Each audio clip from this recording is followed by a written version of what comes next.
George Stinney Jr., an African-American boy, was only 14 years old when he was executed in the electric chair in South Carolina on June 16, 1944. His case remains one of the most controversial and poignant examples of racial injustice in the United States.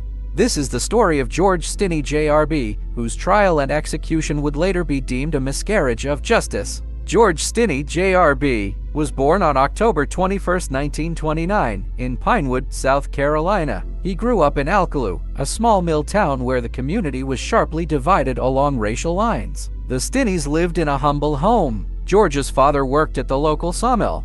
George and his siblings helped their parents with chores and attended the local school for black children.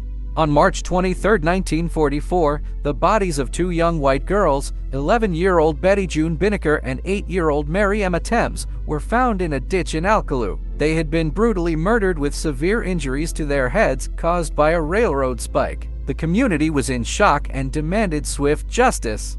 George Stinney Jr.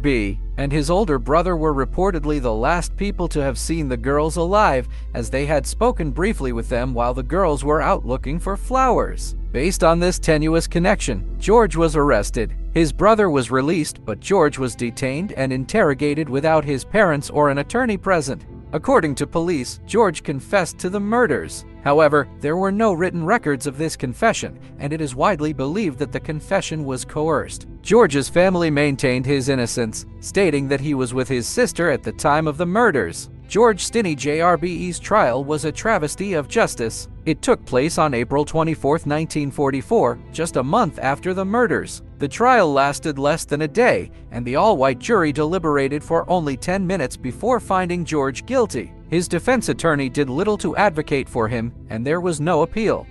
On June 16, 1944, George Stinney Jr. was executed in the electric chair at the South Carolina State Penitentiary. He was so small that the guards had difficulty strapping him to the chair, and they had to use a Bible as a booster seat. The image of a small, terrified boy being executed left an indelible mark on the national conscience. Decades later, in 2014, George Stinney Jr.'s case was re-examined. A South Carolina judge vacated his conviction, stating that his constitutional rights had been violated during the original trial. The judge noted the lack of a fair trial, effective defense, and proper procedures. This posthumous exoneration brought some measure of justice, but it could not undo the wrongs of the past. George Stinney Jr.'s story is a stark reminder of the racial injustices that have plagued the American justice system. His case highlights the need for due process, the protection of minors in the legal system, and the importance of fighting against racial prejudice. George's tragic fate has inspired books, films, and continued advocacy for legal reforms to prevent such miscarriages of justice in the future.